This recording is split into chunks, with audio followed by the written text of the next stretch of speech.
Hi, I'm Frank Tillon. I'm the Superintendent of Cumberland County Schools and your guest host of Get Connected. With the new school year starting, we'd like to share with the community the state of our schools. Today, my guests and I will discuss the issues facing our school system, the successes we've celebrated, and the challenges that are still to come. After this break, I will be joined by members of our school board and other administrators from our school system.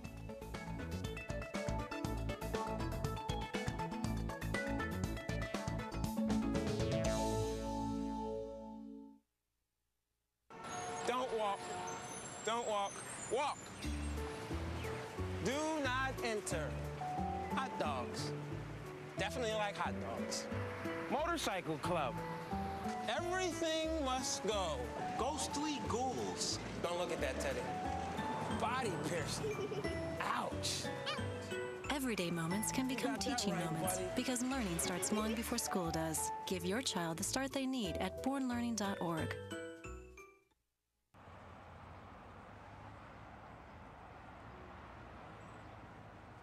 In 4 out of 5 school shootings, the attacker tells someone about it first.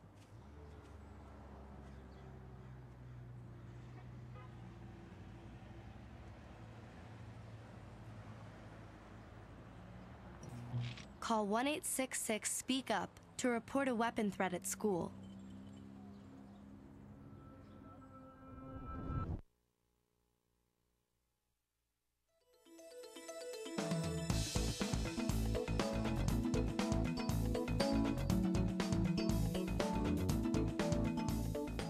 Again, thanks for joining us for Get Connected.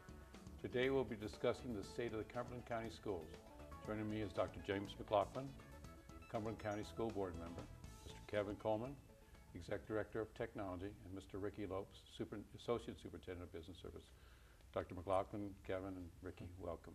Thank you. Before I go on, though, I want to point out that the reason I'm doing this is that Renata is on maternity leave. She's had a beautiful little baby boy, and she will be returning. I've been kidding people in the studio about the teleprompter is a skill that I'm not used to, so but it's good. But welcome to be here, and thanks for coming.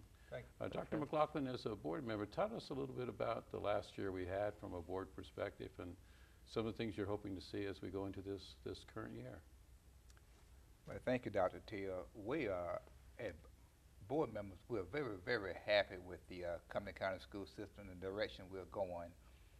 We are very fortunate to have a very together, educational-minded board.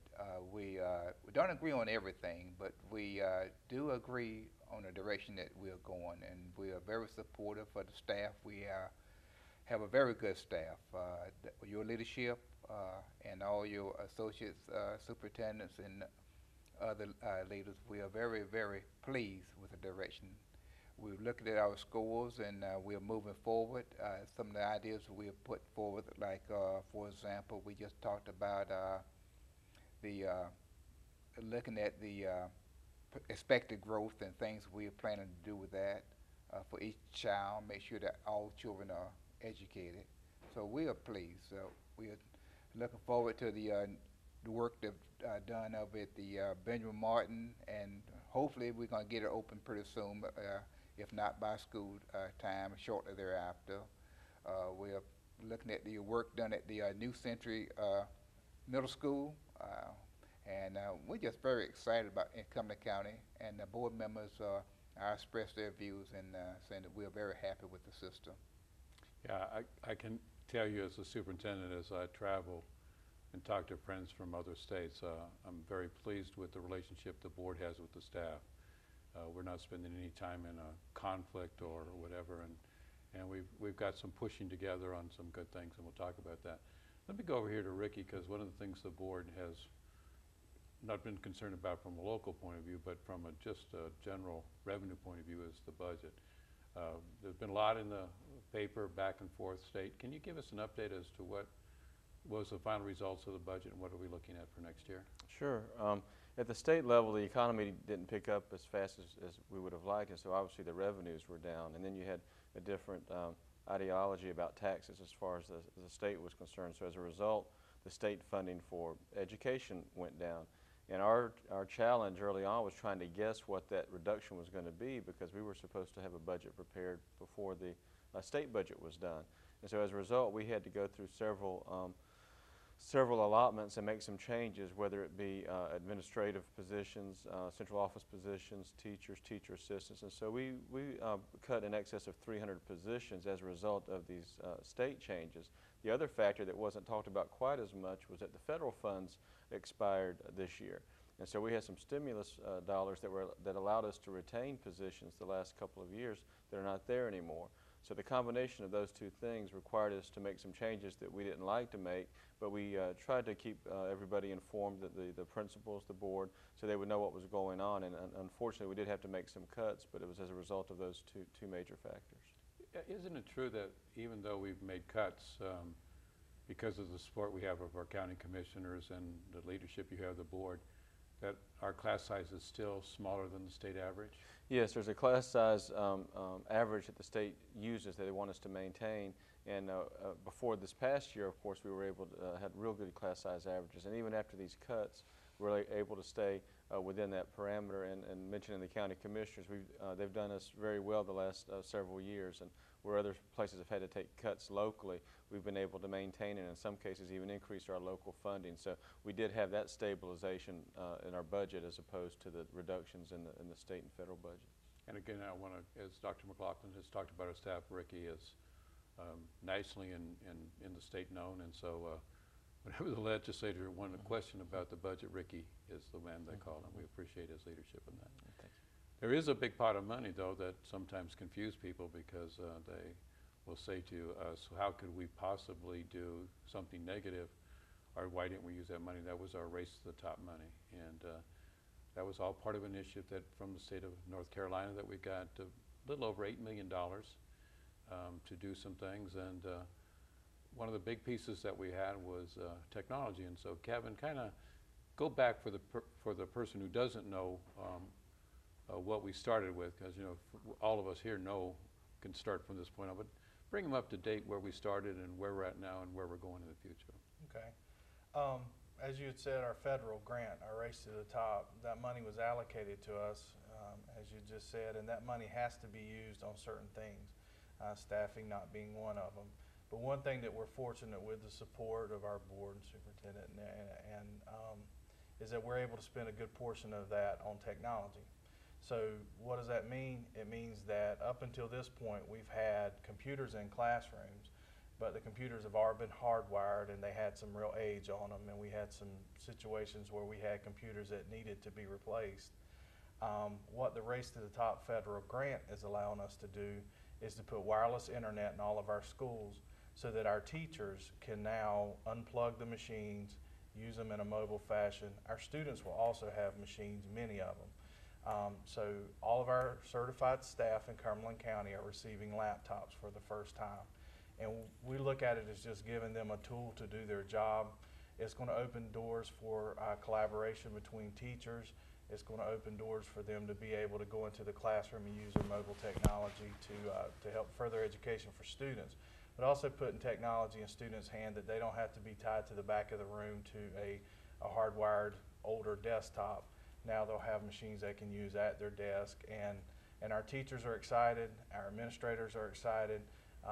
We have the best teachers in the world. They're going to take these machines and we're going to continue to do professional development with them to help them learn in a systematic fashion how to use them to best educate children. But these mobile technologies we're putting in place, and the wireless internet, is something that a federal grant is going to allow us to do. And what is our sort of date that we will have the laptops in all the teachers' hands? We are working as we speak. I know, well, very, very hard. Yeah, very hard. I won't say 24-hour shifts, but we are working into the night. Our goal is to have all of our teachers' laptops delivered to the school by the time teachers get back to school. That's where we're at now. We've already delivered several schools and we're rolling them out. If we don't make that goal, it will be a matter of a week that we don't make it. It won't be months. So our goal is to get it in the school into the teacher's hands before students return back to school. Our student machines, once we get those deployed and get everything worked out, our student machines we're going to start seeing November time frame, and that's a good estimated time frame of getting that many machines ordered and set up and deployed. And it's a big project, but it's one that we're doing real well with. We've come up with some definite timeline benchmarks, and we've met every one of them up until this point. So we'll start the school year with teacher laptops. Now, this show will air somewhere close to the start of school, so conceivably by the time that people see this show, that in fact that strategy will roll out and you can see the things that I want to, again, thank Kevin for his leadership. Dr. McLauchlin, on the board, one of the things that you personally have been concerned about because of your background, and the board in general has been concerned about because they care about kids, is the whole idea of how we get down suspension rates. Can you talk a little bit about your perspective of how we do deal with kids and how we give them opportunities and where you see the board directing us to go? Yeah, one of the things that I guess I witnessed, as an former educator, is when you begin to lose kids in the classroom, that kind of invite problems.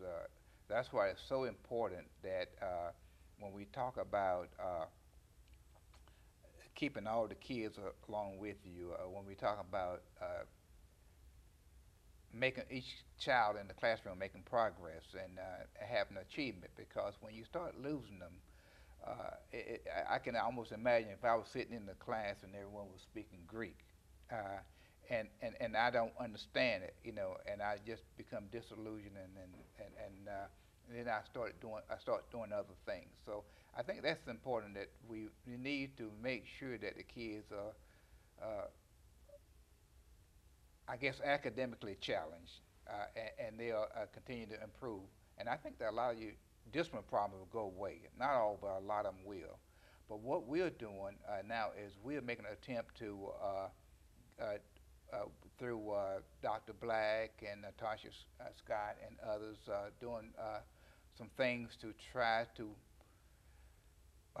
do some in-house things in the schools to keep the kids from perhaps second chance before they go into alternative school. We've done away with the 3 strikes you out and those sort of things, so that's not a problem.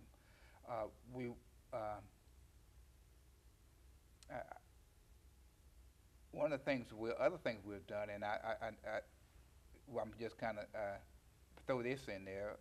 Just the other day, a couple of days ago, when we have we're trying to get some of the dropouts back. So we're doing a lot of things trying to get the kids with discipline problems, get them back in school. Those are dropped out, trying to get them back, so because many of them realize now that that was not a good move, and we'll be able to get them back. So we've been very successful in that as well. Thank you. We're going to take a quick break, and we'll be back in just a few moments to go to our second half of our program. Thank you for watching. Stay tuned and stay with us for the next half.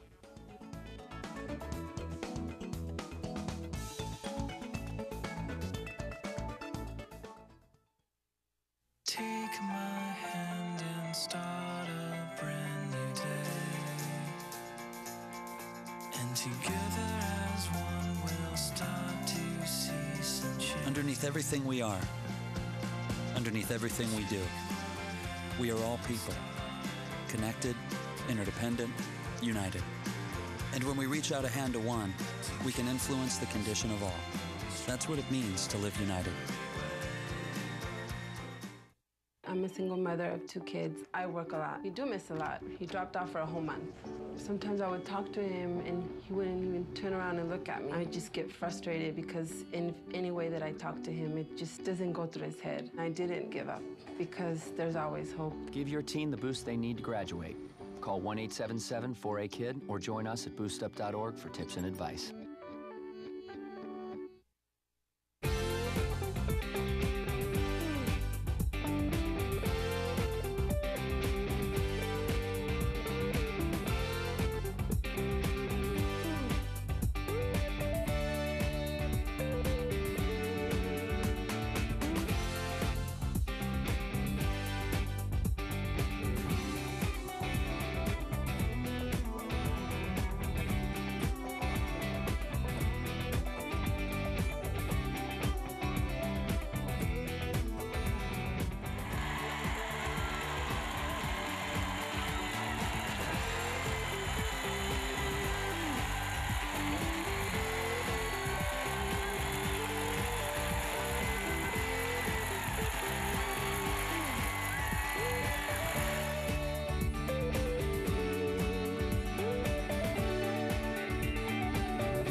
Thanks for coming back to this edition of Get Connected. Again, my guest is Dr. James McLauchlin, a board member, Kevin Coleman, our Executive Director of our Technology Department, and Ricky Lopes, the Associate Superintendent for the budget. Before the break, we were talking about the technology that's going to go to the teachers.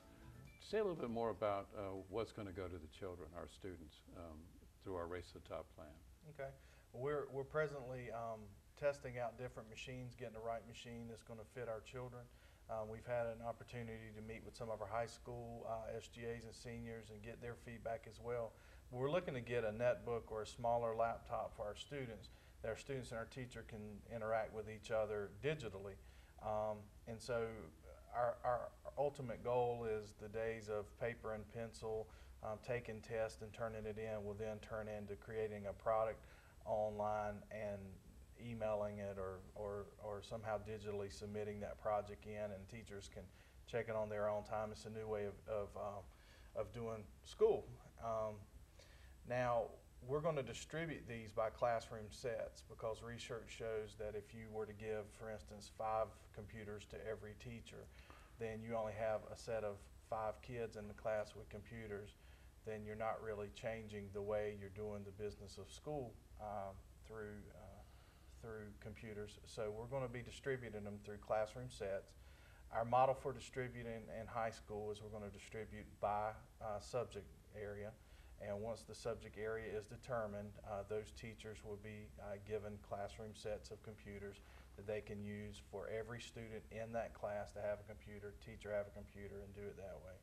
In middle school, we're taking a look at assigning one per team. The team concept in middle school has one that they can have a classroom set or a mobile computer lab within each team that they can use how they feel fit, how they feel is best. And then in elementary school, we'll also have them by grade level, and teachers will be assigned classroom sets.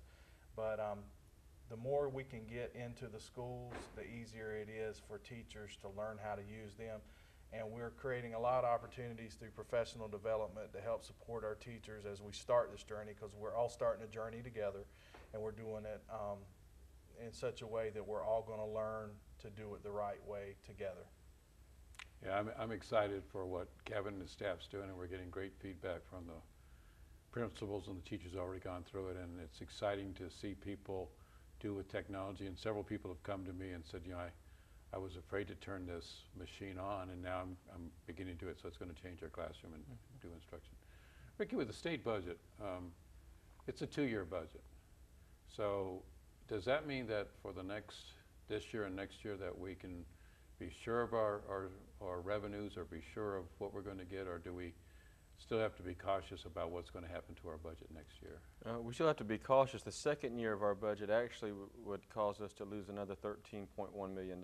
There's another federal source of funds for which we're paying teachers right now that we would lose in our discretionary reduction, which is money the state asks back from us after they approve our budget. Those two items combined are about $13.1 million. And so when the General Assembly goes back in the short session, unless there's some additional revenues above what was anticipated, we'll have another $13.1 million reduction in our budget next year.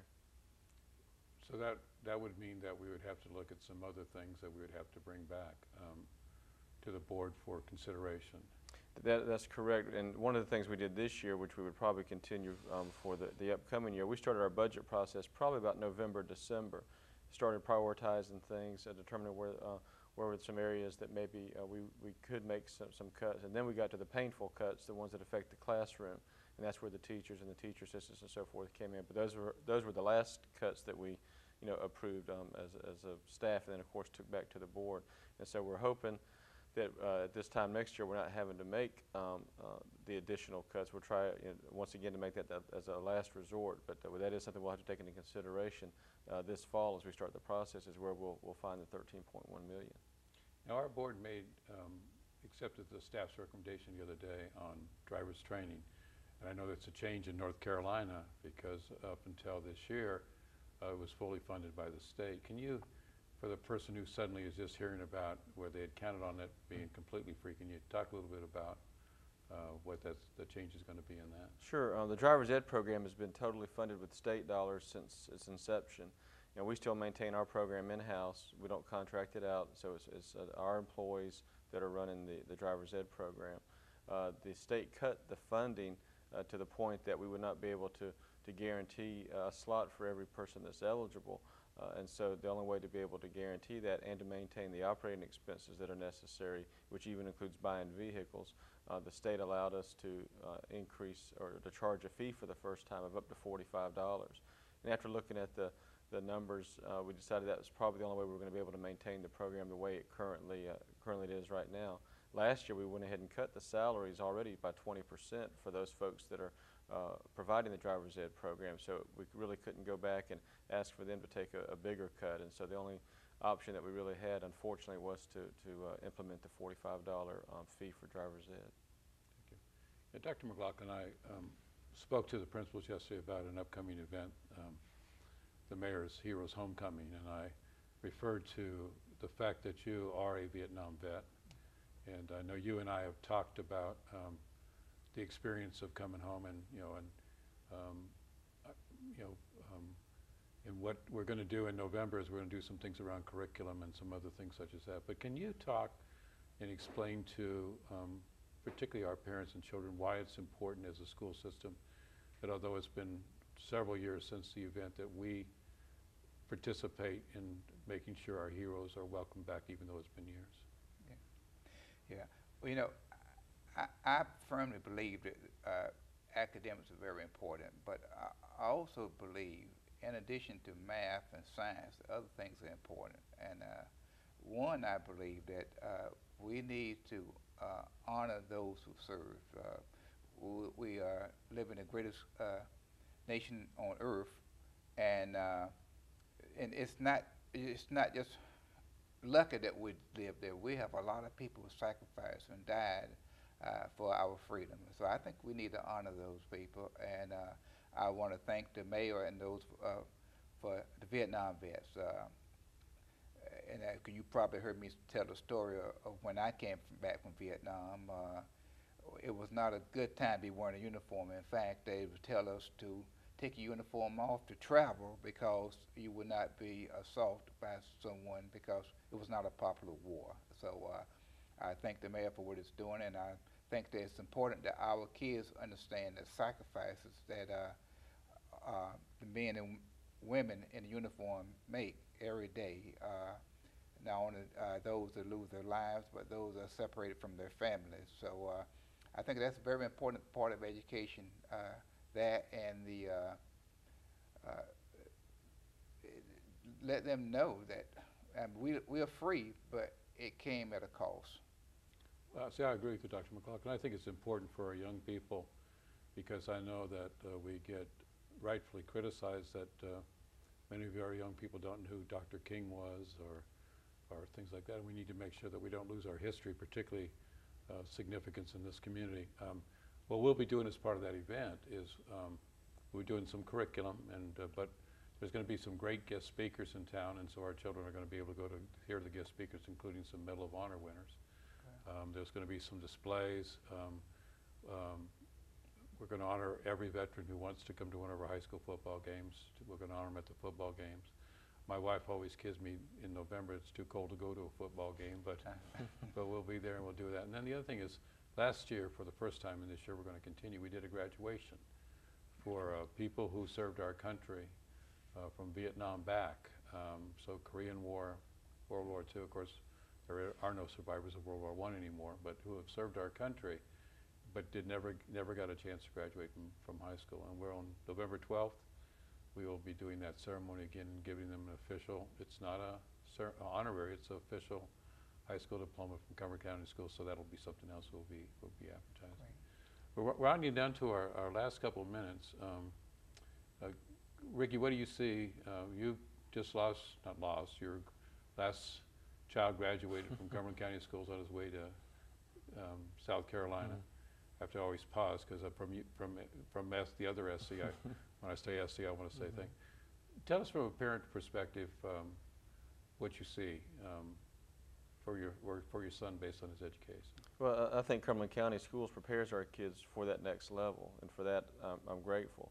And so, of course, our challenge is to make sure that every parent feels that way about their child's education. And so I think with the initiatives that we have in place, with the technology, with the predicted growth models, things that we've talked about, that's what we're working towards. And so we want to be able to say, you know, a year from now, yes, every child in the school system was able to get that year's level of growth, so they do have the opportunity to make that choice whether they want to continue to higher ed or whether they want to go in the service, whatever, go to the workforce, whatever their goals are, that we're able to prepare them. And so our responsibility and the budget staff is to make those resources available so the teachers and the staff can do their jobs to make those kids prepared for that next level. And Kevin, as a father of a beautiful daughter who was a year away from kindergarten, give us your vision for Cumberland County Schools that you're going to help shape starting with this next year. Just watching her interact with different technologies, it shows a 3-year-old it learns differently than a 3-year-old of the past. And so, you know, I look at our school system introducing technology, and that just realizing that children today learn differently than they did years ago. And it's not, we can't expect them to change based on our level of comfort. We have to change on their level of how they learn. And I think Cumberland County Schools is doing just that with the support of our board and our cabinet superintendent. We've invested in our children's future, and I think that you're going to find that it's only going to continue to get better with more technology. And for those adults that are using technology now, that might be something new for them. They're eager to learn as well, and I'm excited for her to come up in the Cumberland County Schools because I know what's on the horizon. I want to thank you, Dr. McLauchlin, Kevin Coleman, Ricky Lopes. You can see we have board support, the staff to make this happen, and I without a doubt believe that we're going to have a great year coming up and meet the challenges that we face. So on behalf of the Cumberland County School System, we want to thank you for tuning in for this edition of our show and giving us a chance to help you get connected. Until next time, thank you.